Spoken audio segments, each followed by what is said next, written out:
ಅಧ್ಯಕ್ಷರಾದಂತಹ ಜೊಲ್ಲೆ ಅವರು. ಆದರೆ ಈ ಸಂದರ್ಭದಲ್ಲಿ ಇಲ್ಲಿ ನಮ್ಮ ಬಾಲಚಂದ್ರ ಜಾರಕಿಹೊಳಿ ಅವರು ಯಾಕೆ ಬಂದ್ರು ಇಲ್ಲಿ ಅನ್ನೋದು ಎಲ್ಲರೂ ಕೇಳೋ ಪ್ರಶ್ನೆ ಆಗಿದೆ ಇವತ್ತು.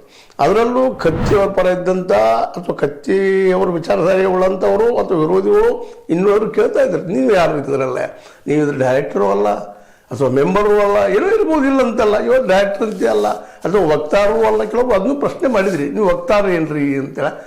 ವಕ್ತಾರರು ಅಲ್ಲ, ಅದು ಜೊಲ್ಲೆಯವರು ಇದ್ದಾರಲ್ಲ ಅಧ್ಯಕ್ಷರ, ಭಾಳ ಅದಕ್ಕೆ ಸಂಬಂಧಿಸಿದಂಥ ಶಿವು ಇರ್ಬೋದು ಅಥವಾ ಮ್ಯಾನೇಜರ್ ಇರ್ಬೋದು ಮತ್ತೆ ಇರ್ಬೋದು, ಅವ್ರು ಬಂದು ಉತ್ತರ ಕೊಡಬೇಕಾದ್ರೆ ನೀವು ಕೊಡ್ತಾ ಇದ್ದೀರಿ ಯಾಕೆ?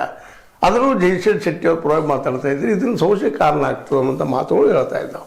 ಅದೇ ಕಾಲಕ್ಕೆ ನೀವು ಮತ್ತು ಜೊತೆ ಜೊಲ್ಲೆಯವರಿಬ್ಬರು ಕೂಡ್ಕೊಂಡು ರೈತರಿಗೆ ಎಷ್ಟೇ ಸಾಲ ಕೊಟ್ಟರೆ ರೈತ ಇದು ಬ್ಯಾಂಕ್ ಬೆಳೆದಿಲ್ಲ ಅನ್ನುವಂಥ ಮಾತಾಡಿದ್ರಿ. ಬ್ಯಾಂಕ್ ಬೆಳಿಬೇಕಾಗಿತ್ತು ರೈತರಿಗಾಗಿ, ರೈತರ ಸಲುವಾಗಿ ಸಾಲ ಕೊಡಬೇಕಾಗಿತ್ತು ಅನ್ನೋಂಥದ್ದು. ಶುಗರ್ ಫ್ಯಾಕ್ಟ್ರಿ ಅದು ಕೋಬಿಡಿ ಶುಗರ್ ಫ್ಯಾಕ್ಟ್ರಿ ಕೊಡಲು ರೆಡಿ ಇಲ್ಲ, ಅದು ವೈಯಕ್ತಿಕ ವ್ಯಕ್ತಿತ್ವದವ್ರು ಕೊಡುವಾಗಿಲ್ಲ, ಬೇರೆಯವ್ರು ಕೂಡ ಖಾಸಗಿಯವ್ರು ಕೊಡುವಾಗಿಲ್ಲ ಅನ್ನೋ ಮಾತನ್ನು ಇವತ್ತು ಜೋರಾಗಿ ಎತ್ತಾ ಇದ್ದಾರೆ.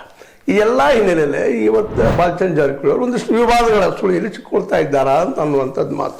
ಇರಲಿ, ಅವರು ಅದನ್ನು ಆರಿಸಿ ತಂದಿದ್ದಾರೆ. ಈಗ ಈ ಒಂದು DCC ಬ್ಯಾಂಕಿನ ಇವತ್ತಿನ ಆಡಳಿತ ಮಂಡಳಿ ಫಾರ್ಮೇಷನ್ ಆಗೋದ್ರಲ್ಲೇ ಬಾಲಚಂದ್ರ ಜಾರಕಿಹೊಳಿ ಅವರು ಸಾಹಸ ಭಾಳದ 96ರಿಂದ ಹೋರಾಟ ಮಾಡ್ತಾ ಬಂದಿದ್ದಾರೆ. ಸೋತ ನಂತರ ನೆನಪಿಟ್ಟುಕೊಂಡಿದ್ದು DCC ಬ್ಯಾಂಕಿನ ಕಂಟ್ರೋಲ್ ತೊಗೊಳ್ಬೇಕಂತಾರೆ, ಕಂಟ್ರೋಲ್ ತೊಗೊಂಡಿದ್ದಾರೆ. ಆದರೆ ಕಂಟ್ರೋಲ್ ತೊಗೊಂಡಿದ್ದು ಡೈರೆಕ್ಟರ್ ತಾವ ಆಗ್ಬೇಕಾಯ್ತಲ್ಲ. ಅಮರನಾಥ್ ಅವ್ರನ್ನ ಮಾಡೋದು ಬದಲಾಗಲಿ ಅಥವಾ ನಮ್ಮ ಈ ಒಂದು ರಾಹುಲ್ ಜಾರಕಿಹೊಳಿ ಮಾಡೋದು ಬದಲಾಗಲಿ, ತಾವು ಆಗಿದ್ದು ಇನ್ನೂ ಹೆಚ್ಚು ಅಥೆಂಟಿಕೇಟೆಡ್ ಆಗ್ತಾ ಇದ್ರು ಅನ್ನುವಂಥ ಮಾತು. ಅದೇನೋ ಇರಲಿ, ಈ ವಿವಾದ ಮಾತ್ರ ದೊಡ್ಡದಾಗ್ತಾ ಇದೆ. ಜೊತೆಗೆ ರೈತರು ಪ್ರಶ್ನೆ ಮಾಡ್ತಾ ಇದ್ದಾರೆ ಇವತ್ತು, ಅಲ್ರಿ ರೈತರಿಗೆ ನೀವು ಕೇವಲ 40,000 ರೂಪಾಯಿ ಅಷ್ಟೇ ಕೊಡೋದಕ್ಕಾಗ್ತದೆ, ಹೆಚ್ಚು ಕೊಡ್ಲಿಕ್ಕೆ